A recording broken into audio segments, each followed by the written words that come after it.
Hello friends, स्वागत है आपका मेरे यूट्यूब चैनल पर। तो CDSL के शेयर पर लगातार 2 दिन 5% का सर्किट लगा। उसके बाद इस शेयर में आपको पता ही था कि मैंने एक हफ्ते पहले जो एक वीडियो बनाया था उसमें मैंने कहा था खरीदारी का अच्छा मौका है। और 2 दिन उसके 2-3 दिन बाद ही सर्किट लगा, 5-5% के 2 सर्किट लगे। तो इस वीडियो में बात करेंगे कि CDSL में अब आगे आपको क्या करना चाहिए और टारगेट क्या हो सकते हैं। वैसे तो मैंने पहले ही टारगेट्स बताए हुए थे, लेकिन ASM में जब बैन हुआ था ये शेयर, तो ASM की लिस्ट में जब आया था ये शेयर, तो यहाँ पर उसके बाद इस शेयर में आपको देखने को मिला कि एक तरह की धीमी रफ्तार आने को मिली और ये रेड फ्लैग की तरह से था और करेक्शन भी हुआ स्टॉक के प्राइस पर। तो अब देखते हैं कि शेयर में कहाँ तक की पॉसिबिलिटी बनती है 5% के सर्किट लगने के बाद। और एक न्यूज़ भी आई थी, उस न्यूज़ के विषय में भी बात करेंगे। फर्स्ट टाइम चैनल पर विजिटर हैं तो चैनल को जरूर सब्सक्राइब कीजिएगा और बेल आइकन को जरूर प्रेस कीजिएगा, ताकि जैसे कोई नया वीडियो अपलोड करूँ तो नोटिफिकेशन आपको आ जाए।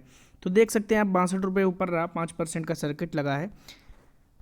एक हफ्ते पहले मैंने 2 हफ्ते पहले वीडियो बनाया था और उस समय इसका प्राइस चलता था 1160 के आसपास। तो मैंने कहा था यहाँ पर खरीदारी का आपको मौका है। 1500 के ऊपर के लेवल पर हाई बनाकर शेयर वापस करेक्ट होकर के नीचे आया है और इसकी मोनोपोली बिजनेस है। CDSL को आपको पता ही है कि जो भी शेयर आप खरीदते हैं वो किसी ब्रोकरेज हाउस के पास नहीं रहते। सपोज अप स्टॉक्स है, जीरोधा ऐप है, एंजल ब्रोकिंग है, इनके पास वो शेयर नहीं रहता है। शेयर रहता है CDSL या NSDL के पास। तो ये डिपॉजिटरी होती है जिसमें आपके शेयर डिपॉजिट किए जाते हैं।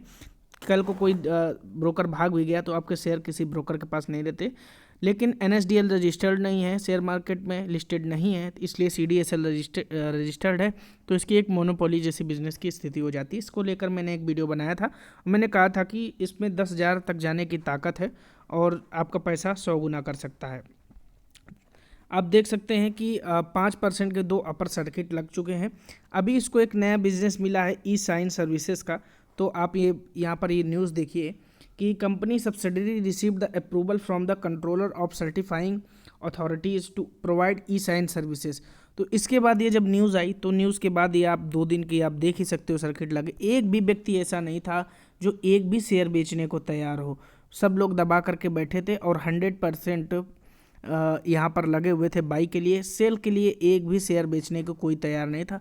अब ट्रेडिंग हो रही होती तो ये बात ख़त्म हो जाती, लेकिन अब जब डिलीवरी में होता है सिस्टम तो एक भी शेयर बेचने को कोई तैयार नहीं बैठा था। 2% 2 बार 5 का सर्किट लगा, बुधवार और गुरुवार को। आपने देखा ही होगा 5-5% के सर्किट। तो 13,809 करोड़ का मार्केट कैप है। कंपनी एक स्मॉल कैप कंपनी है। अगर बात की जाए हाई की तो 1579 का हाई बनाने के बाद करेक्शन हुआ था, 1160 के आसपास तक गया था। स्टॉक पी 70.4 है, जबकि इंडस्ट्री पी 24.6 है, जिसके कारण स्टॉक में करेक्शन देखने को नियर अबाउट मिला था। कंपनी ऑलमोस्ट डेब्ट फ्री है, ये इसका प्रॉक्स है। उसके बाद अगर बात कर ली जाए company expected to give good quarter. Company has delivered good profit growth of 24.3% CAGR over last 5 years. तो ये भी एक अच्छी बात है। Company has maintaining a healthy dividend pay out of 56.37%। ये भी एक अच्छी बात है। जो नेगेटिव्स हैं इस शेयर के लिए, stock is trading at 20.23 times it's book value. तो ऑलमोस्ट 99.99% शेयर्स आप देखेंगे कि बुक वैल्यू से ज़्यादा पर ही ट्रेड करते हैं। ये कोई ऐसी बात नहीं है, इसको इग्नोर किया जा सकता है। इसमें बहुत ही ये एक डिबेटेबल टॉपिक है, इस पर हम ज़्यादा गहराई पे नहीं जाएंगे।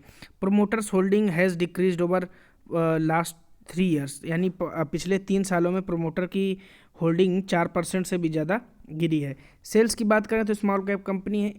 यहाँ पर आप देखिए मार्च 2019 में 152 करोड़, मार्च 2020 में 158 करोड़, मार्च 2021 में 271 करोड़। कारण आपको पता है कि कोविड के बाद लगभग 3 करोड़ से ज़्यादा डीमैट अकाउंट खुले और LIC के IPO आने से पहले 10 करोड़ नए डीमैट अकाउंट ओपन होने की संभावना लगाई जा रही है।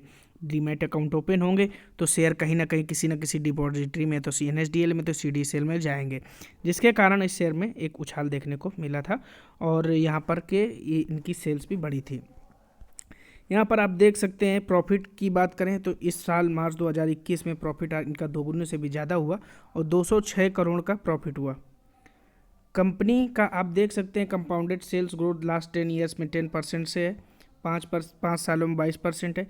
प्रॉफिट ग्रोथ 10 सालों में 13% की है और 5 सालों में 24% की, एक बहुत अच्छी बात है।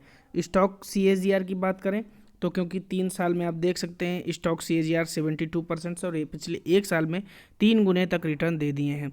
जबकि रिटर्न ऑन इक्विटी की बात करें तो 5 सालों में 18% और 10 सालों में 15%। ये एक शानदार रिजल्ट है और कंपनी डेट फ्री है, तो ये भी एक अच्छी, इस सब चीज़ों को देखना पड़ता है। जब कोई भी स्टॉक हम खरीदते हैं तो इन सब पॉजिटिव्स पे जाना पड़ता है। इतने स्ट्रॉन्ग फंडामेंटल जिस शेयर के होंगे वो आगे क्यों नहीं जाएगा।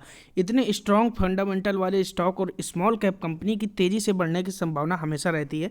इंडिया में तो वैसे भी अब लोग धीरे धीरे FD से निकल करके म्यूचुअल फंड्स में शिफ्ट कर रहे हैं, तो उनको पता होगा कि जब फंडामेंटल्स की बात करेंगे तो यहाँ पर हमको ये देखना पड़ेगा। बोरोइंग्स जीरो हैं इन कंपनी के, रिजर्व्स 578 करोड़ हैं, कहीं कोई नेगेटिव फ्लैग साइन नहीं मिल रहा। इंट्रिंसिक वैल्यू से ज़्यादा है, ऑब्वियस सी बात है, इतने strong fundamental small cap company intrinsic value से हमेशा ज़्यादा ही ट्रेड करता है। डिविडेंड पे रिटर्न्स है। एंट्री तो आप ले ही नहीं सकते, कोई बेचने को ही तैयार नहीं, तो आप एंट्री अभी कहाँ से लेंगे। जब कोई बेचने को तैयार होगा तब एंट्री ले सकते हैं। रेड फ्लैग जरूर था जो ASM की लिस्ट में, सपोज कीजिए जिस दिन ASM की लिस्ट से बाहर होगा, यानी ट्रेडिंग के लिए अवेलेबल हो जाएगा, उस दिन के बाद आप इस स्टॉक में जब असली तेज़ी देखने को मिल सकती है।